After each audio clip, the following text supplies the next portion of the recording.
자, 오늘 고린도전서 7장 1절부터 지난 시간 9절까지를 이렇게 봤고 좀 다른 내용도 봤지만 오늘은 7장 이제 10절부터 다 보겠습니다. 고린도전서 7장 두 번째 우리 후반부의 말씀 10절부터 보게 될 텐데요. 내용이 많긴 합니다만 중요한 것들을 중심으로 보겠습니다. 고린도전서 7장 10절입니다. 10절의 말씀을 먼저 보시면 이제 여기 소제목이 결혼, 이혼, 재혼에 관한 상세한 가르침 그랬습니다. 이 부분에 대해서도 성경은 답을 가지고 있고 우리에게 그 기준을 제시하고 있습니다. 우리는 이 말씀을 최종 권위로 믿는다면 이 성경이 말씀하시는 대로 해야겠죠. 그렇죠? 그렇지 않으면 끝이 안 좋아요. 반드시 안 좋죠. 하나님의 말씀대로 하는 것이 복입니다. 이 말씀을 듣고 이 말씀을 행하면 복이 있는 것입니다. 근데 그렇지 않고 자기가 생각으로 또 뭐 어떤 재혼이라든지 아니면은 어떤 독신이든 또는 뭐 이혼이든 결혼이든 하나님의 말씀을 거슬러서 하게 되면은 문제가 반드시 생기는 것이. 왜? 하나님께서 말씀하신 그 말씀에서 벗어나서 행하는 것을 다 보고 계시기 때문에 징계를 하실 수밖에 없죠. 그 하나님의 말씀에서 벗어났기 때문에. 자, 10절에 보니까 내가 혼인한 사람들에게 명하노니 명하는 이는 내가 아니라 주시니라. 아내는 자기 남편에게서 떠나지 말라. 자, 혼인한 사람들에게 말합니다. 결혼한 사람들에게 명한다 그랬습니다. 그러나 내가 명하는 게 아니고 하나님께서 주님께서 말씀하시는 것이라고 말씀하십니다. 그 첫 번째 내용은 뭐냐니까 아내는 자기 남편에게서 떠나지 말라는 것이죠. 그러니까 고린도 교회에 이제 복음이 선포되었고 구원받았어요. 그런데 그들이 다 원래는 이제 이방인들이고 불신자들이었단 말이죠. 근데 아내가 구원을 받은 것이에요. 근데 이 남편은 아직까지 구원을 받지 않고 있는 것이죠. 그럼 거기에 어떤 일이 벌어지죠? 싸움이 있고 불화가 있고 다툼이 있게 되겠죠. 그러다가 이 자매가 남편을 떠나네요. 근데 그렇게 떠나지 말라는 것이죠. 아무리 남편이 미워도 아무리 남편이 박해를 한다 할지라도 떠나지 말라는 것이죠. 아무리 하나님을 섬기는데 남편이 걸림돌이 되고 그렇다라도 아내는 남편을 떠나서는 안 된다. 이것이 주의 명령이라는 것이죠. 왜냐하면 그렇게 떠나게 되면 그 남편은 구원받을 수가 없기 때문에 그렇죠. 가능성이 없고 그건 뒤에서 얘기하겠습니다. 아내요, 네가 내 남편을 구원할지 어떻게 알겠느냐 그렇게 말을 하고 있죠. 그쪽 뒤에서 16절인가요? 아내요, 내가 내 남편을 구원할지 어찌 알겠느냐 이거죠. 또 남편도 마찬가지예요. 남편이 먼저 구원을 받았어요. 근데 아내가 여전히 구원을 거부하고 있어요. 예수님을 거부하고 있어요. 그렇더라도 아내를 버리지 말라는 것이죠. 그러니까 믿는 사람이 먼저 그 믿지 않는 사람에 대해서 이혼을 요구한다든지 또 떠난다든지 그러면 안 된다는 것이죠. 아시겠죠? 근데 이제 믿지 않는 남편이든 아내든 그 이혼을 요구한다든지 그러면은 이혼해도 되는 것이에요. 근데 내가 믿는 사람이 먼저 이혼을 요구하는 건 그것은 성경적이지 않은 것입니다. 자, 그리고 먼저 이제 볼 것은 아내는 자기 남편에게서 떠나지 말라 그랬는데 이 떠난다라는 말은 이혼을 말하는 건 아닙니다. 이 11절에 보니까 이어지는 11절 여자가 설령 떠났다고 해도 재혼하지 말고 지내든지 아니면 남편과 화해하든지 하라. 남편도 자기 아내를 버리지 말라 그랬습니다. 자, 여기서 여자가 이제 떠났어요. 남편을 떠났습니다. 꼴보기 싫다고 떠났습니다. 예수님도 안 믿는다고 해서 떠났습니다. 그런데 그렇게 떠났다고 해가지고 재혼하면 되겠습니까? 떠나가지고 다른 남자 만나서 재혼하면 되겠습니까? 안 된다는 것이죠. 남편이 시퍼렇게 살아있고 아직까지도 결혼한 상태인데 다른 남자 만나가지고 결혼한다는 건 그것은 죄인 것이죠. 그건 간음하는 것이죠. 자, 여기서 떠났다라는 말은요, 오해하지 마실 것은 이 여자가 지금 이렇게 남자하고 이 갈라진 게 아니에요. 그러니까 이혼한 게 아니라는 것이에요. 분명히 아십시오. 이혼했다 그러면은 재혼해도 되죠. 근데 이혼한 게 아니라 떠난 거예요, 그냥. 어떤 이유로 남편을 떠났습니다. 그럼 재혼하지 말아야 되겠죠. 근데 여기서 잠시 우리 개역 성경을 좀 볼 필요가 있는데 개역 성경이 이렇게 말하고 있습니다. 여자는 남편에게서 갈리지 말고 만일 갈릴지라도 그냥 지내든지 그 남편과 화합하든지 하라 이렇게 되어 있습니다. 좀 갈린다 이게 좀 약간 이해가 안 되니까 이 개역 성경을 다시 개정한 한글 개역 개정판 성경에는 좀 더 분명하게 말하고 있습니다. 여자는 남편에게서 갈라서지 말고 만일 갈라섰으면 그대로 지내든지 다시 그 남편과 화합하든지 하라. 그럼 이 개혁성경이나 개혁개정판이 더 이렇게 현대어로 갈리는 게 아니라 갈라서는 것을 말하는데, 갈라선다는 말은 결국 합의상 이렇게 이혼하는 걸 말하는 거죠. 그러면 이 개혁성경에 따르면은 그렇게 이혼을 했어도 재혼하면 안 되는 거예요. 그죠? 그리고 재혼하더라도 전 남편하고 다시 재혼해야 되는 거예요. 개혁성경에 따르면. 그렇단 말이에요. 근데 그런 게 아니에요. 이 성경에 따르면 그 아내가 떠나면, 그러니까 이혼한 게 아니고 떠났을 때 재혼하지 말라는 것이죠. 남편이 싫다고 해가지고 떠나가지고 어디 해외로 돈 피했다든지 그래가지고 거기서 재혼하면 안 되는 것이. 그건 간음하는 거라는 것이죠. 그리고 이제 전쟁이라든지 어떤 이유로 떨어지게 되잖아요. 그런데 재혼하기면 됩니까? 안 되는 것이죠. 그러니까 우리가 어떤 경우에 이제 만약에 그렇게 살다가 전쟁이 나서 분단이 되었는데 아내는 저 북한에서 일부 종사라고 이렇게 정말 살고 있는데 남편은 밑에서 결혼해가지고 잘 살다가 갑자기 이제 만났어요. 이제 전쟁이 끝나고 만났어요. 어떻게 되죠? 그 여자는 기다리고 있었는데 남편은 결혼했어요. 그러면 그 남편이 그 여자를 어떻게 조강지처를 어떻게 보겠습니까? 양심으로 봐도 그건 아니라는 걸 알 수 있잖아요. 그죠?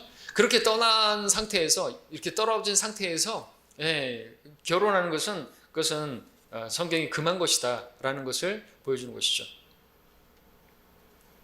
근데 세상의 지금 법에는 그렇게 떠났는데 생사를 알 수 없는 그런 상황이다. 그러면은 다시 재혼해도 된다라고 이 세상의 법은 그렇게 가르치고 있어요. 그러나 성경은 그렇게 가르치지 않습니다. 떨어졌어도 재혼하지 말라고 가르치는 것이죠. 개혁성경처럼 그렇게 이혼했어도 재혼하지 말고, 또 이혼했다 할지라도 다시 전남편과 화합하고 그렇게 다시 그 전남편하고 재혼하라고 그렇게 성경은 말하고 있지 않습니다.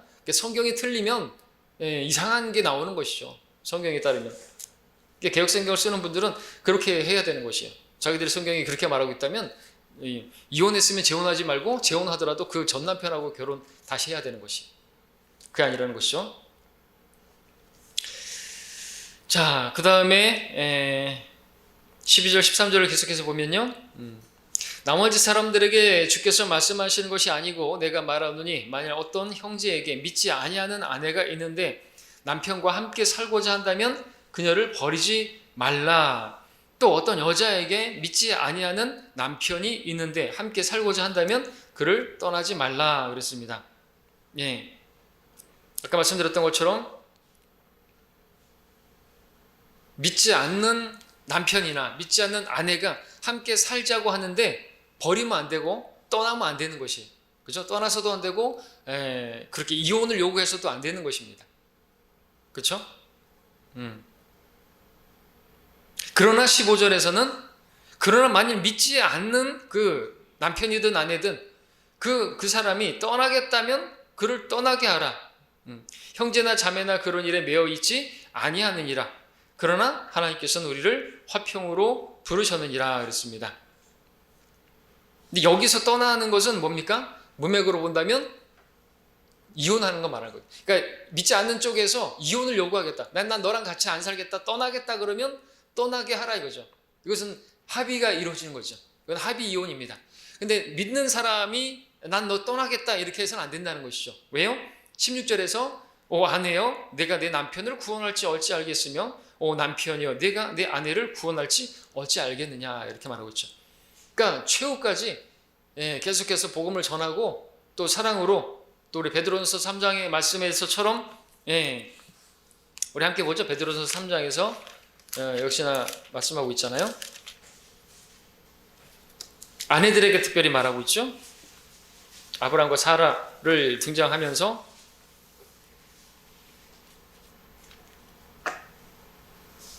아내여 내가 내 남편을 구원할지 어찌 이게 아니고 13절에서 3장 1절에서 이와 같이 너희 아내들아 너희 자신의 남편에게 복종하라. 이는 말씀에 순종하지 않는 자들일지라도 아내의 말 없는 행실로 인하여 그들을 얻고자 함이니 이는 그들이 두려움 가운데 행하는 너희 정숙한 행실을 봄이라 그랬습니다. 그러니까 믿는 사람은요, 하나님 말씀에 순종하지 않고 또 하나님 말씀을 믿지 않는 그런 사람들에게 거룩한 행실로 또 하나님을 두려워함으로 하나님 말씀대로 행하는 그러한 경건한 행실을 보이면서 하나님 말씀을 전해야죠. 복음을 전해야죠. 그러면은 그 남편이 얻을 수 있다 이거죠. 구원받을 수 있지 않겠느냐라는 거죠. 네 남편이 구원할지, 네가 네 남편을 구원할지 어떻게 알겠느냐 이거죠. 이게 그 뜻이에요. 아무리 믿지 않는 남편이랄지라도, 믿지 않는 아내랄지라도 먼저 이혼을 요구하면 안 되고 이렇게 해야 된다는 거죠. 그래야지 그 사람이 구원받을 수 있는 가능성이 누구를 통해서 제일 있어요? 그 남편이나 아내를 통해서 있는 것이죠. 근데 이혼해 버리게 되면은 내가 너 싫다, 난 이제 자유롭게 나 하나님 섬기기 원한다, 그리고 이혼을 요구하고 혼자 산다 그러면은 사실 그 사람을 버리는 거나 마찬가지죠. 그러니까 그 사람을 지옥 보내는 것이나 마찬가지라는 거죠. 물론 하나님께서 그 사람에게 또 다른 누군가를 통해서, 다른 경로를 통해서 기회를 주실 수 있고 복음을 들을 수 있는 기회를 주시겠지만, 하나님의 뜻은 바로 나를 통해서예요. 주 예수 그리스도를 믿으라, 그리하면 너와 내 집안이 구원을 받으리라 했잖아요. 그러니까 내가 구원을 받으면 나를 통해서 가족이 구원받을 수가 있는 것이 하나님의 뜻이죠. 성령께서 임하시면 능력을 받으리니 예루살렘과 유대와 사마리아와 땅끝까지. 예루살렘에 내 가족이 있잖아요. 그죠? 유대, 그 다음에 이제 친척들이 있고, 그렇게 해서 나를 통해서 그렇게 복음이 전파되고 그들이 구원받는 게 하나님의 뜻이라면 내가 그들을 내치고 그러면은 안 되는 것이죠. 그러니까 오늘날 많은 어떤 사람들이 교회 다니다가 믿지 않는 남편이 아주 박해한다 그래가지고 이혼을 요구하고, 그리고 나는 이제 마음껏 신앙생활 할 겸 교회에서 그렇게 이제 아주 살 겸 그러고 하면 안 되는 거예요. 하는 뜻이 아니라는 거죠. 아시겠죠? 예. 자, 성경은 그렇게 말씀하고 있습니다. 그러면은 그렇게 해야 되는 것이죠. 먼저 이혼을 요구한다든지 남편을 버린다든지 그렇게 떠난다든지 그렇게 하면 안 되는 것입니다. 자, 그 다음에 우리 14절의 말씀 보시면은, 자, 이는 믿지 아니하는 남편이 그 아내로 인하여 거룩하게 되고 믿지 않는 아내도 그 남편으로 인하여 거룩하게 되기 때문이라. 그렇지 않다면 너희 자녀도 깨끗하지 못하니라. 그러나 이제는 그들이 거룩하니라. 자, 오해하지 말아야 될 부분이 있습니다. 자, 이 구절 가지고 어떤 사람들이 한 집안에 한 사람만 구원받으면 다 구원받은 것처럼 그렇게 얘기하는 경우가 있어요. 아까 사도행전 말씀도 주 예수 그리스도를 믿으라, 그러면 너와 내 집안이 구원을 받으리라 하니까 한 사람만 믿으면 다 집안이 구원받은 것으로 오해하는데 그렇지 않죠. 그러니까 개개인이 의지를 사용해서 예수를 영접해야지 구원받는 거예요. 내가 구원받았다고 해서, 내 어머니가 구원받았다고 내 다 가족이 구원받는 게 아니죠. 내 아버지 가장이 대표로 구원받았다고 그 가족이 다 구원받은 것은 아닌 것이죠. 자, 그럼 이 말씀은 뭡니까? 믿지 않는 남편이 그 아내로 인하여 거룩하게 되고 또 거룩하니라, 이란 말씀. 이거는 구원 받게 되고 또 구원 받았느니라 이런 의미가 아닌 것이죠. 이것은 구별되고 또 구별되었느니라 그런 의미인 것입니다. 그러니까 가족 중에 한 사람이 구원받으면 그 집안 전체가 구원받았다는 그런 말씀은 성경에 없습니다. 이 말씀은 가족 중에 아무도 믿지 않는, 그러니까 믿는 가족 중에 한 사람이라도 믿는 사람이 있는 경우에 전체가 믿지 않는 그러한 가정보다는 하나님 보실 때 거룩하게 될 수 있고 또 그렇게 구별되었다는 그런 의미죠. 그러니까 믿지 않는 사람들로 구성된 가족과 비교했을 때 한쪽만이라도 구원받은 가족이 그나마 하나님 보실 때 가치가 있고 또 구별된 가정으로 여기신다는 그런 의미다. 주석서에 나와 있습니다. 그리고 양쪽 다 구원받지 못한 가정보다는 구원받을 기회가 그만큼 더 있다는 그런 뜻이다라고 나와 있습니다. 그것이 바로 이제 16절에서 말했던 그 의미인 것이죠. 아내요, 남편이요, 내 아내를, 남편을 구원할지 어떻게 알겠느냐 이거죠. 자, 15절에서 보니까 그러나 만일 믿지 아니하는 자가 떠나겠다고 한다면 그를 떠나게 하라. 형제나 자매나 그런 일에 매여 있지 아니하느니라. 그러나 하나님께서 우리를 화평으로 부르셨느니라 그랬습니다. 자, 부부 중에 믿지 않는 쪽에서 헤어지기를 원한다면 헤어지라는 것이죠. 거침없이 말하고 있습니다. 자, 이것이 음행 외에 이혼할 수 있는 성경적 사유가 됩니다. 그러니까 음행한 연고 외에는 이혼이 성립이 안 된다 그랬잖아요. 근데 여기서 사도 바울을 통해서 계시되는 것은 이혼의 정당한 사유, 믿지 않는 아내나 남편이 이혼을 요구할 경우에는 이혼하라는 것이죠. 그런 것에 매여 있지 않다고 말하고 있습니다. 왜냐하면 하나님께서 우리를 화평으로 부르셨기 때문에 그렇습니다. 예, 그런 거에 매여 있지 말라 이거죠. 성경을 모르는 사람들은 그러겠죠. 이혼하는 건 하나님 뜻이 아닌가? 아니지 않는가? 하나님께서 둘이 한 몸이다 그랬고 짝이 되게 하셨는데 이혼하면 안 돼. 개혁 성경에 따르면 또 이혼하면 안 되는데 이혼하더라도 재혼하면 안 되고 재혼하게 되면은 전 남편하고 해야 되는데 골치 아프잖아요. 아니라는 거죠. 하나님께서는 우리를 화평으로 부르셨습니다. 믿지 않는 남자나 아내나 그러면은 이혼하라고 분명하게 말씀하고 있는 것이죠. 자, 근데 믿는 성도가, 믿는 아내나 남편이 이혼을 요구할 수는 없는 것입니다. 왜냐하면 16절에서 다시 보지만 내 아내여, 오 아내여, 내가 내 남편을 구원할지 어찌 알겠으며, 오 남편이여, 내가 내 아내를 구원할지 어찌 알겠느냐, 이렇게 말하고 있죠. 이러한 표현은 직설적인 명령보다는 더 은근한 설득력을 가지기 때문에 더 애틋한, 그리고 더 설득력을 갖는 그런 말씀이다 라고 쓰고 있습니다. 자, 이제 17절부터 24절까지의 내용은 무슨 내용이냐니까, 지금 현재 상태에서 주님께서 우리를 부르셨잖아요. 그 상태가 하나님께서 부르신 상태라고 한다면 그 부르심 가운데서 주님을 섬기라는 것이죠. 믿지 않는 아내로 인해서 어렵고 남편으로 인해서 어렵고 그런다 할지라도 그 부르심 가운데서 하나님 섬기라는 것이죠. 그 뜻입니다. 왜요? 그 가운데서 하나님의 뜻이 있기 때문에 하나님께서 그 가운데서 섬기기를 바라시고, 그렇잖아요. 고린도 교회에 복음이 들어가서 이제 한 가정에 한 사람이 구원받았는데 그 사람들이 다 이혼하고 믿는 사람들끼리 모여가지고 살면 어떡하냐 이거죠. 아무런 간증도 없는 것이죠. 그러면 복음이 가려지게 되겠죠. 야, 큰일 났다. 믿지 않는 사람들이 이제 모여가지고 그랬죠. 야, 예수님 믿으면 저 사람들이 다 이혼하고 난리 난다. 야, 절대로 예수님 믿지 못하게 해라. 막 그렇게 하지 않겠습니까? 문동이 벌어지지 않겠습니까? 그렇잖아요. 그러면 안 된다는 거죠. 그 부르신 가운데서 하라는 것이죠. 그래서 쭉 얘기하겠습니다. 그 뒤에서 다시 보겠습니다만, 종일 때 부르심 받았느냐, 할례 때 부할례 때냐, 그렇게 말하고 있는 거죠. 자, 그 다음에 우리 이제 결론적으로 보고 25절부터 먼저 또 보겠습니다. 또 이 결혼, 또 독신 뭐 이런 것들. 25절에 보니까 재혼 대 독신으로 남는 것입니다. 처녀들에 관해서는 내가 주의 명령을 받지 아니하였으나 주의 자비를 받은 신실한 자로서 내가 판단하노라 그랬습니다.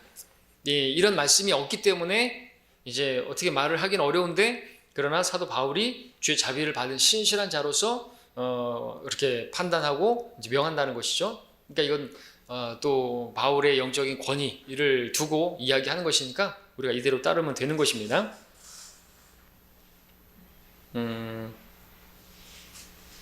여기서 처녀들, 즉 혼인하지 않은 여자들을 말하는데, 그 다음 절 26절은 이제 혼인하지 아니한 남자, 그 총각에 대해서도 말하는 것이죠. 26절에 보니까 그러므로 내가 생각하기로는 이것이 현재의 고난을 위해서는 좋으니 내가 말하되 사람이 그대로 지내는 것이 좋으니라 그랬습니다. 근데 여긴 총각이 안 나오는데, 남자가 안 나오는데, 근데 여기 사람이 그대로 지내는 것이 좋으니라고 했을 때 사람이 영어로는 man, 남자를 의미하는 것이죠. 그렇기 때문에 25절에 그 처녀들, 26절에 총각들, 그대로 지내는 것이 좋다고 말을 하는 것입니다. 그리고 이것은 32절과 34절에서 다시 한번 장가가지 아니하는 그 남자, 장가가지 아니한 사람, 그리고 34절에서는 또 혼인하지 아니한 여자라는 말로써 다시 한번 처녀 총각에 대한 바울의 그런 판단을 이야기하고 있는데, 그냥 혼자 지내는 것이 낫다는 것이죠. 사실은. 이 또 근데 상황이 주님께서 오심이 가까웠다는 사실을 믿는 가운데, 사도 바울이 고린도서 1장에서 말하고 있잖아요. 주의 오심이 가까웠고 너희들이 주님 오심을 기다림이다 그랬잖아요. 주의 오심을 기다리고, 또 뒤에서 보면은 이제 이 세상의 형체가 사라져가고 있고 그때가 가까워가 있다 그죠. 이제 그런 맥락에서 주님의 오심이 가까운 그런 사실을 염두에 두고, 그렇다면은 우리가 막 결혼해가지고 막 거기서 막 지지고 볶고 싸우고 그런 거보다는, 그러면 이제 육신의 고통이 있게 된다는 것이죠. 화평으로 부르셨다 그랬는데, 화평으로 부르셨으면요, 굳이 그렇게 할 필요 없다는 거죠. 그냥 그 부르심 가운데서 그냥 주님을 섬기는 게 나을 것이다라는 것이죠. 그렇게 말하는 것입니다. 그리고 이제 40절에서는 사별한 경우도 말하는데, 40절에서 그러나 내 판단을 따라 그녀가 그대로 사는 것이 행복하니라 나도 내가 하나님의 영을 받은 줄로 생각하노라 했습니다. 하나님 영으로 말하는 거예요, 사실은. 아까 이런 처녀들에 관해서는 내가 명령을 받은 것이 없다 그랬지만, 그러면서도 쓴다고 했지만, 여기서는 하나님의 영으로 말한다 그랬죠. 그러니까 하나님의 영께서, 성령께서 지금 성경을 기록하고 계시는데, 그럼 우리는 이 말씀대로 하면 되는 거예요. 바울의 개인의 어떤 의견이 아니고, 바울은 내가 그리스도를 따르는 것처럼 너는 나를 따르라 그랬잖아요, 그죠? 우리는 바울을 따르는 사람들이 되어야 되는 거죠. 그럼 바울이 명령한 대로 사별한 경우에도 그냥 재혼하려고 굳이 하지 말고 그냥 그가 그럼 돼서 그냥 지내라는 것이죠. 굳이 그렇게 하려고 할 필요 없다는 거죠. 그리고 이제 39절 같은 경우에는 이제 그 사별한 아내를 말할 때 또 재혼하려고 한다면 주 안에서만 하라고 하고 있죠. 아내가 자기 남편이 살아있는 동안에는 법에 매여 있으나 남편이 죽으면 자유롭게 되어 자기가 원하는 사람과 혼인하게 되나 주 안에서만 할 것이니라. 당연하죠. 그러니까 남편이 죽었어요. 그럼 이제 다시 재혼할 수 있어요. 혼인할 수 있어요. 자유롭게. 왜? 남편이 죽었으니까. 그러니까 이제 자유롭게 돼서 할 수 있다는 거죠. 남편이 죽지도 않았고 단순히 떠났는데 재혼하면 안 되는 것이고요.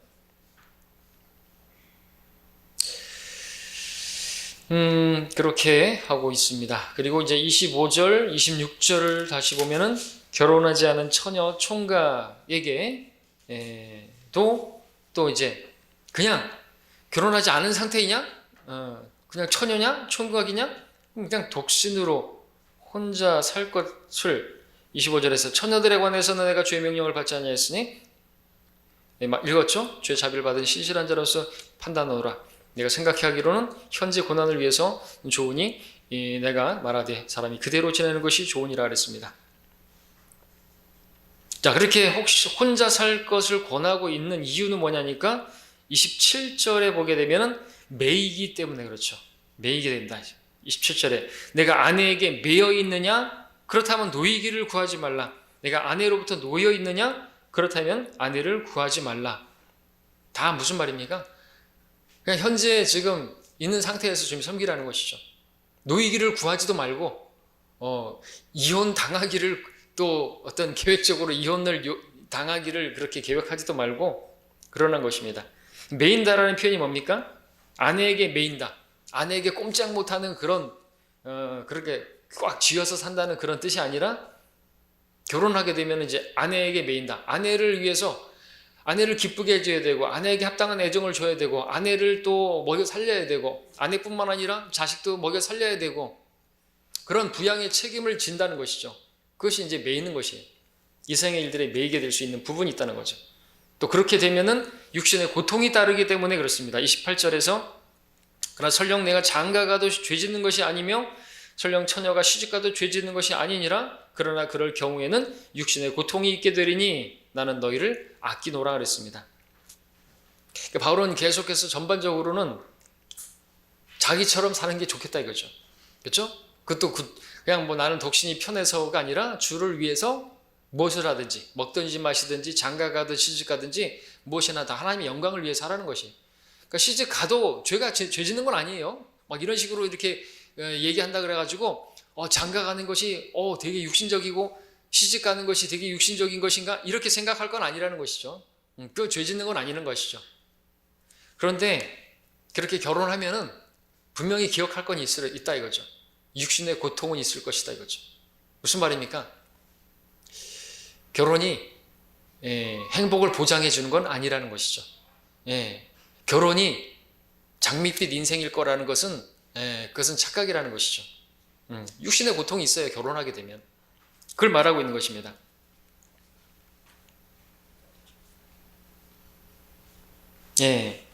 현실이에요. 결혼은 책임과 의무가 따르기 때문에 육신적인 수고를 해야 하는 현실적 고통이 따른다는 것이죠. 남편은 아내를 부양해야 할 책임이 있습니다. 그렇죠? 수고하고 땀 흘려야 되는 것이에요. 남편은 식탁에 빵을 가져와야 되는 거예요. 그러지 않으면 안 되는 것이죠. 그렇게 부양의 책임을 다하지 않는다. 이 세상의 법에서는 이혼 사유가 됩니다. 그것도 그렇죠? 근데 성경에서는 그렇지 말하지 않지만, 그리고 이제 결혼하게 되면 여자 같은 경우에는 해산의 수고가 따르죠. 고통이 따라요. 아기를 낳으려면요, 그게 아담의 저주잖아요. 아담의 저주로 인해서 남편은 땀을 흘려야 하고, 그렇게 해서 양식을 먹어야 하고, 여자는 아이를 낳을 때 해산의 고통을, 그 죽음의 그림자의 골짜기를 지나야 하는 그런 고통이 따르는 것이죠. 그리고 아이를 낳으면요, 그 엄마가 그 아이들을 키우느라고 집안에는 똥기저귀가 굴러다니고, 분유통이 굴러다니고, 그게 현실이에요. 그러니까 굳이 이렇게 결혼하려고 하는 것에 대해서 환상은 일단 접으라는 거죠. 눈의 콩깍지는 빨리 벗어버려야 되는 거죠. 연애할 때는 좋죠. 근데 결혼하고 나면은 결혼은 현실이다라는 것이죠. 성경은 그렇게 말하고 있습니다. 말씀하고 있습니다. 장밋빛 인생이 펼쳐질 것이라고 하는 그런 환상은 깨져야 되는 거죠. 자, 그런 아이를 양육하는 일, 얼마나 고통이 있는 것입니까? 또 아이가 막 아프고 그러면은 막 한밤중에 막 병원 문을 두들겨야 하고 응급실을 찾아가야 되고 그런 일들이 있어요. 아이들이 그냥 마냥 이쁘기만 하고 그러면 좋겠죠? 말 안 들어요. 미운 4살 때려 죽일 5살이잖아요. 그러면서 얼마나 마음이 막 아프고 그러냐 이거죠. 애가 아프면 또 병원 찾아가고 그런 일들이 현실이에요. 고통이 있단 말이죠. 결혼 후의 현실은 동화책과 다른 것입니다. 행복하게 잘 살았더래요. 이런 게 아니에요. 자, 29절에 보면 형제들아 내가 이제 이것을 말하노니 때가 얼마 남지 않았으니 이제부터는 아내가 있는 사람들은 없는 것 같이 하며 그랬습니다. 아까 말씀드렸던 것처럼 때가 얼마 남지 않았다 이거죠. 그러니까 주님께서 오심이 가까운 때에 사는 사람일수록 이 말씀에 경청하고 우리는 현재 부르심 가운데서 주님을 섬기는 것이 낫다는 거죠. 물론 그렇다고 해서 독신으로 살라는 말 아니에요. 독신의 은사도 없는 사람이, 바울처럼 그러한 은사도 받지 않은 사람이 독신으로 살겠다고 한다면 음행하고 그래가지고 죄짓고 하나님께서 버리시는 사람이 될 수 있어요. 저기 있는 사람들 있잖아요. 저기 로마 카톨릭 신부들, 수녀들, 독신의 은사도 없는데 마치 그 부모들이, 뒤에서 나오겠지만 부모들이 하느님께 헌신하여서 네가 독신으로 거룩하게 너 자신을 하나님께 드리라. 그래가지고 그 부모의 의지에 의해서 그렇게 된다든지 그러면은 안 되는 것이. 그럼 그 자녀들이 독신 은사도 없고 바울처럼 그런 은사도 없는데 결혼 안 하고 그렇게 수녀로 살고 그렇게 살다가 음행한단 말이죠. 그래서 바티칸 그 지하에 실제로 역사가 있단 말이죠. 애 낙태시켜가지고 버리고 그런 짓거리를 한단 말이에요. 안 되는 것이죠. 그래서 그런 은사가 없으면 결혼하라는 것이고 전반에 나왔잖아요. 그죠? 1절에부터 쭉 나왔잖아요. 2절에 썼습니다. 그렇게 하다가 죄짓지 말고 결혼하라는 것이죠. 결혼은 음행을 하지 않기 위한 최선의 안전장치라는 것이에요. 자, 그리고 이제 뭘 읽었습니까? 29절을 읽었죠? 그러니까 아내가 있는 사람들은 때가 얼마나 남지 않았으니까 아내가 있는 사람들은 없는 것 같이 하라 그랬습니다. 이게 아내를 신경 쓰지 말고 그냥 내팽개치고 가정도 돌보지 말라는 그런 의미는 아니죠. 다만 주님 오심이 가까웠으니까 집안일이나 아내를 보살피는 그런 일들에 완전히 매여고만 있지 말고 주님께서 맡기신 일들을 신실하게 수행함으로써 그날을 준비하고 기다리면서 살라는 것이죠. 마지막 때를 사는 그리스도인들이 밤낮으로 집안일에나 걱정하고 아침 저녁으로 아내에게 또 남편에게 마음이 빼앗겨서 살 것인가, 아니면 신실하게 그리스도인으로서 세상에 복음을 전파하고 진리의 말씀을 증거하는 그 일에 헌신적으로 사용하면서 주님 오실 날을 기다리면서 살 것인가 곰곰이 생각해보고 무엇을 하는 것이 더 나에게 유익한 것인가, 그리고 결정하라는 것이죠. 결혼해서 주님을 섬기는 것이 더 나을 것 같은가? 그래야만 내가 죄짓지 아니하고 내가 육신을 절제하지 못하니까 내가 결혼해서 그렇게 사는 것이 나은 것인가? 그럼 결혼하라는 것이고, 그러지 않고도 주님을 섬길 수 있는 목적이 주님을 잘 섬길 수 있을 것이다 그러면은 독신 은사가 있는 것이니까 그러면은 그냥 그 가운데서 섬기라는 거죠. 부르신 가운데서 하나님께서 주신 은사 가운데서 주님을 섬기는 것이 우리가 걸어가야 할 길이라는 것이죠. 누구처럼 뭐 이렇게 할 필요가 없어요. 예, 무슨 어디 저기처럼 또 중들처럼 독신으로 살고 산에 들어가서 머리 깎고 살고 그러면 안 되는 것이거든요. 오히려 그렇게 혼인을 금하고 음식을 삼가하고 그렇게 하는 것은 마귀들의 교리라고 디모데전서 4장에서 말씀드렸죠. 자, 30절 말씀입니다. 또 우는 사람들은 울지 않는 것 같이 하고 기뻐하는 사람들은 기뻐하지 않는 것 같이 하며 또 물건을 사는 사람들은 소유하지 않는 것 같이 하라 그랬습니다. 때가 얼마 남지 않았으니까 그러니까 슬픈 일이든 기쁜 일이든 그 일에 집착하지 말라는 것이죠. 자기의 소유에 대해서 너무나 마음을 뺏기지 말고 절제하고 온전한 삶을 살도록 권고하고 있습니다.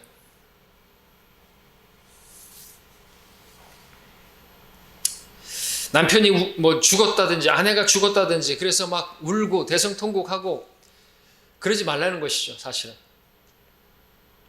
지나치게 슬퍼하지 말라는 거죠. 우는 사람들은 울지 않는 것 같이 하고, 그러니까 우리가 장례식장에서 너무 많이 울면 안 되는 거예요. 그러면 오히려 또 막이 들릴 수 있잖아요. 그죠? 막 거기에서 완전히 넋을 잃고 그냥 자기를 내려놔 버리는, 정신줄을 놔버리는 사람도 있단 말이죠. 그래서 뭐 많이 이야기하잖아요. 장례식장에서 막이 들리는 경우가 많다고. 왜? 거기에 그 죽은 시체에서 나온 더러운 영들이 제일 많은 곳이 바로 그 장례식장이에요. 사람이 죽었죠? 그럼 그 육신을 그 숙주로 삼고 있던 마귀들이 거기서 나와가지고 어디로 가요? 돼지떼에게 들어가는 것처럼 다른 돼지떼에게 들어가는 그 사람들은 그 마귀들은 그렇게 따뜻하고 또 물기가 있고 사람이 뭐 몸이 뭐 몇 %가 물이라고 하잖아요. 그런 곳으로 또 들어가서 숙주 삼는 것이에요. 그러니까 장례식장에 갈 때는 조심해야 된다고 말하고 있잖아요. 내가 어떤 죄를 짓고 있다든지 뭐 그렇게 하면 또 교회에 대해서 어떤 반감이라든지 어떤 불평이 있다든지 하면요, 장례식장 가는 것도 조심해야 되는 것이에요. 마귀 그대로 들어가는 것이라는 거죠. 자, 너무 울 거 아니라는 거죠. 절제하라는 것이에요. 만약에 그 남편이 구원받았으면 다시 만날 거라는 것이죠. 그러니까 이런 말로 서로 위로하라 그랬잖아요. 데살로니가서에서. 또 좋은 일이 생겨도 또 너무 기뻐할 필요 없다 이거죠. 그렇게 기뻐할 필요가 없어요. 왜? 그건 우리가 영원히 소유할 것도 아니기 때문에. 이 땅에 있는 것들은 우리가 잠시 빌려 쓰는 것뿐일 것이고 그냥 잠시 이용할 뿐인 것이에요. 그래서 31절에서 말하죠. 그러나 이 세상을 이용하는 자들은 다 이용하지 못할 것처럼 하라. 이는 세상의 형체가 사라져 감이라 그랬습니다. 이 세상을 이용하는 자들처럼 살아야 되는 거예요. 우리는 이 세상에 뿌리박고 한 500년 살 사람들이 아닌 것이에요. 그렇죠? 한 500년 살아봐야 500년 살고 나면은 뭐 또 더 살고 싶죠. 아담으로부터 해가지고 쭉 막 900년, 700년, 800년 살았는데 이제는 죽어도 여한이 없다 그러지 않았을 것이에요. 너무나 빨리 인생이 이렇게 배틀의 북처럼 빨리 지나가는 그렇게 했을 것이에요.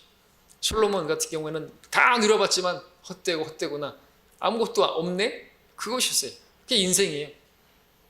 어제도 거리 설교하면서 외친 게 인생 아무것도 없다고, 인생 뭐 없다고 막 쫓아가고 있지만 그거 얻으면 행복할 것 같죠? 매일같이 소고기 먹으면 그런 삶이 행복할 것 같죠? 높은 자리 얻으면 행복할 것 같죠? 행복이 없습니다. 신기루 잡는 인생이에요. 여러분들 착각하지 마십시오. 예수님을 알아야 됩니다.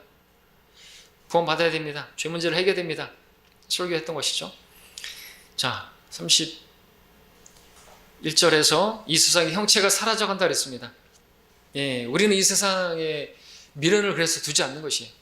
불타 없어져 버리기로 그렇게 작정되었고 간수되어진 것이라고 베드로서 3장에서 말하고 있죠. 우리는 이 세상을 떠날 사람들이죠. 세상은 멸망을 기다리고 있습니다. 모든 것이 소멸되어 가고 있습니다. 자원도 고갈되어 가고 있어요. 그러니까 그렇게 본다면 형체가 사라져가고 있다는 말로 표현할 수 있죠. 32절부터 34절. 그러나 나는 너희가 염려 없게 되기를 바라노라. 장가가지 아니한 사람은 주께 속한 일들을 염려하여 어떻게 주를 기쁘게 할까 하여도 장가간 사람은 세상 일들을 염려하여 어떻게 하면 아내를 기쁘게 할까 함이라. 부인과 처녀와는 차이가 있느니라. 혼인하지 아니한 여자는 주의 일을 염려하여 몸과 영을 다 거룩하게 하지만 혼인한 여자는 세상에 속한 일들을 염려하여 어떻게 하면 남편을 기쁘게 할까 함이라 그랬습니다. 자, 문제는 독신자냐 기혼자냐 있는 것은 아닌 것입니다. 세상 일과 주님의 일 중에서 어떤 것을 더 염려하며 사는가에 있는 것이죠. 주님의 일에 염려하고 주님을 기쁘시게 하는 일에 초점을 맞출 때 기혼자는 독신자에 비해서 불리한 여건에 있는 것은 사실이죠. 오히려 독신자가 더 유리한 조건에 있죠. 왜? 이생의 일들에 매이지 않잖아요. 남편에게, 아내에게 매이지 않잖아요. 육신의 고통이 따르지 않잖아요. 주님을 더 기쁘게 할 수 있고 주님을 섬기는데 더 염려할 수 있고 또 고민할 수 있고 어떻게 하면 내가 더 주님을 섬길 거야. 그러니까 독신자가 더 그 부분에서는 유리하다라는 것을 말하는 것일 뿐이에요. 35절에서 내가 이것을 말하면 너희 자신의 유익을 위하며 너에게 올무를 씌우려는 것이 아니니 합당한 처신하여 마음에 흐트럼 없이 주를 섬기게 하려 함이라 했습니다. 주님을 섬기면서 주님을 기쁘시게 하는 일에 전념할 수 있기 위해서 뭐 혼인하지 말고 독신으로 지내라든지 그렇게 바울이 막 강요하고 그렇게 하고 있는 것은 아닌 것입니다.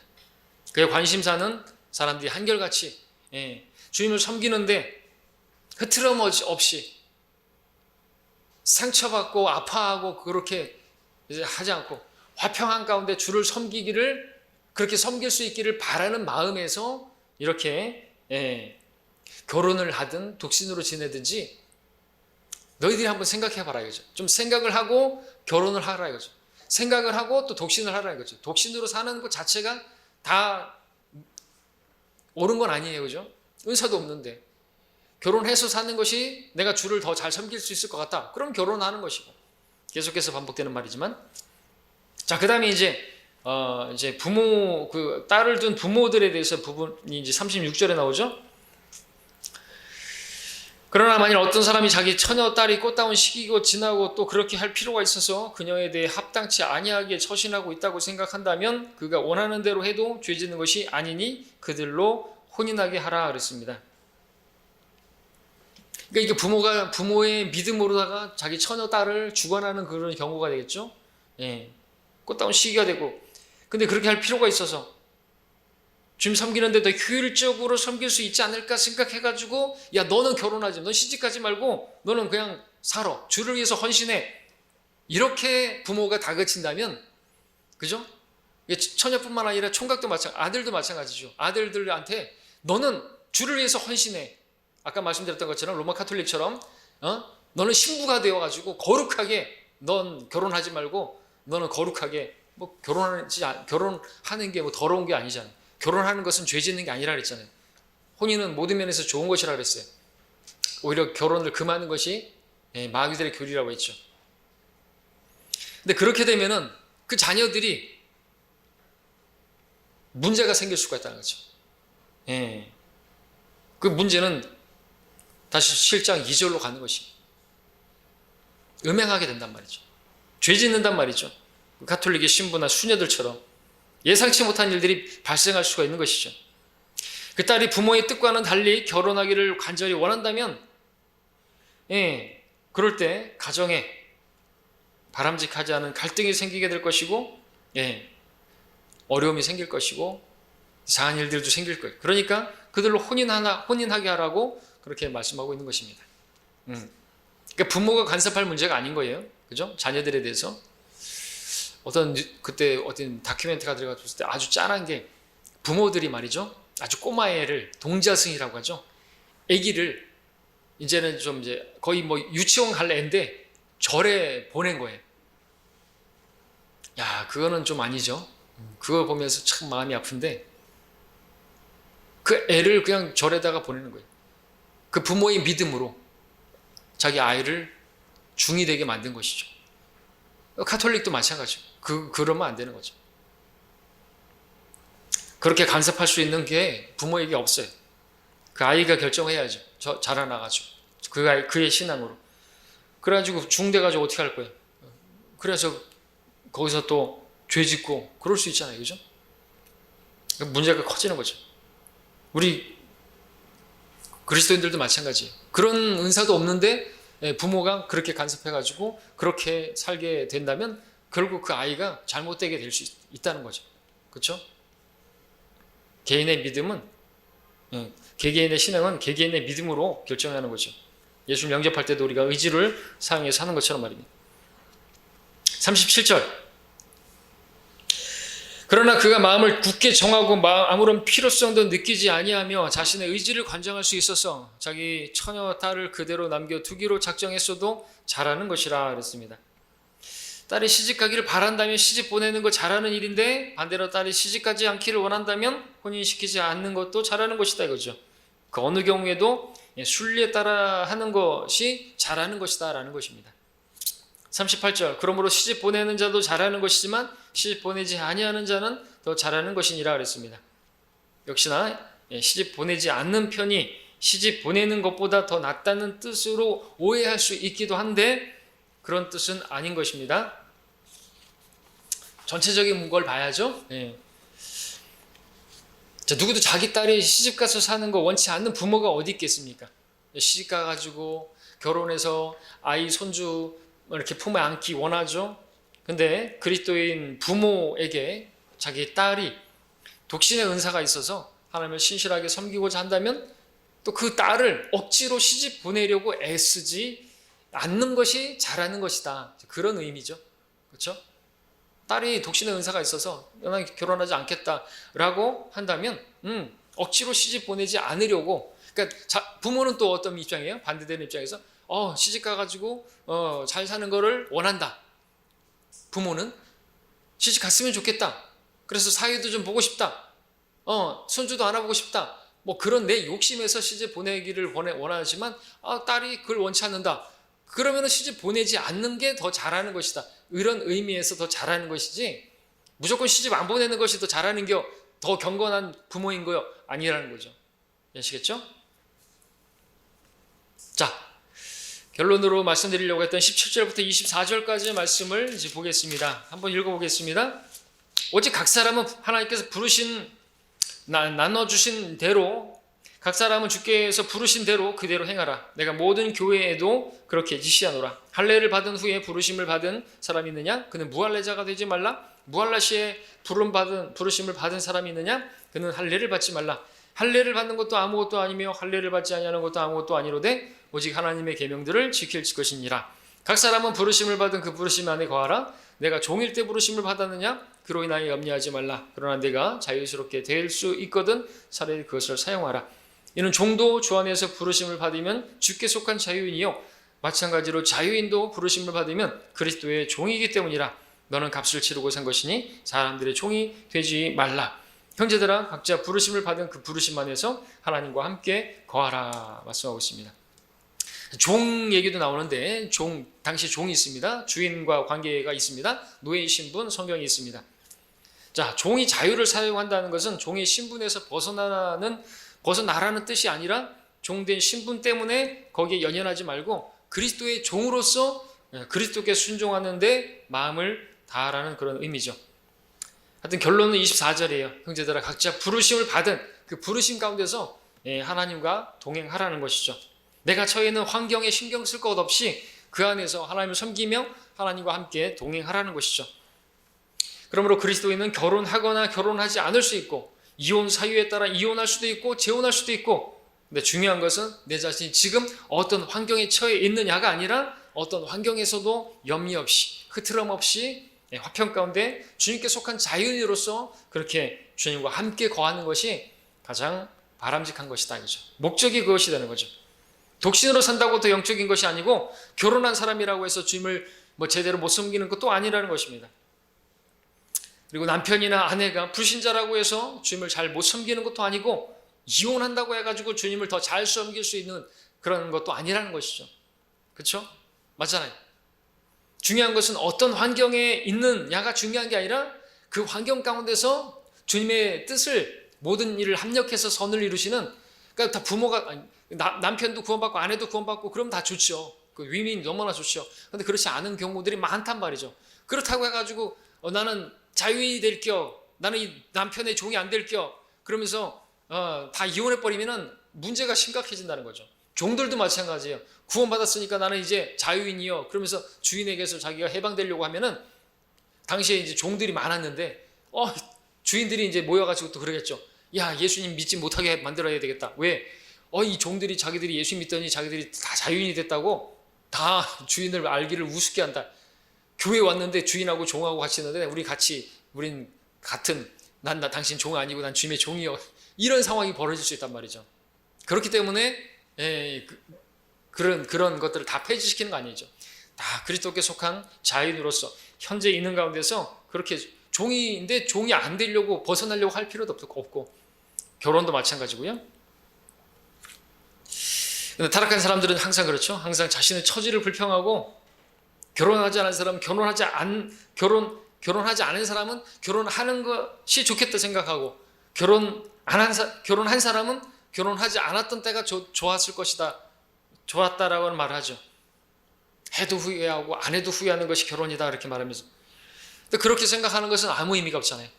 결혼해놓고서는 결혼하지 않았을 때가 더 좋았다 그러면서 뭐 물을 거예요? 할 수 없잖아요. 자, 우리가 가져야 할 생각은 환경을 바꿔버리는 것이 아니라 그 환경 가운데서 흐트럼 없이 주님의 뜻을 어디 있는지를 두고 그렇게 주님을 섬기는 것이 바람직한 것이고, 그렇게 주님을 섬기라고, 그렇게 동행하라고 말씀하고 있는 것이 그 7장의 말씀인 것입니다. 예. 우리 마지막으로 고린도후서 5장 9절을 읽고 마치겠습니다. 고린도후서 5장 9절을 보면 바로 이 말씀을, 다른 내용이지만 이 말씀으로 결론을 낼 수 있습니다. 5장 9절 고린도후서.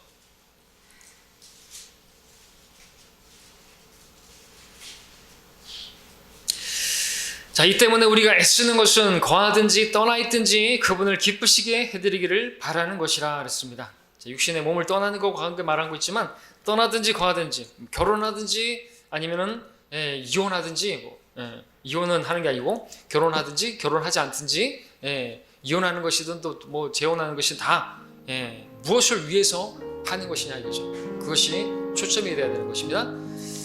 다음 시간에 8장을 공부하겠습니다.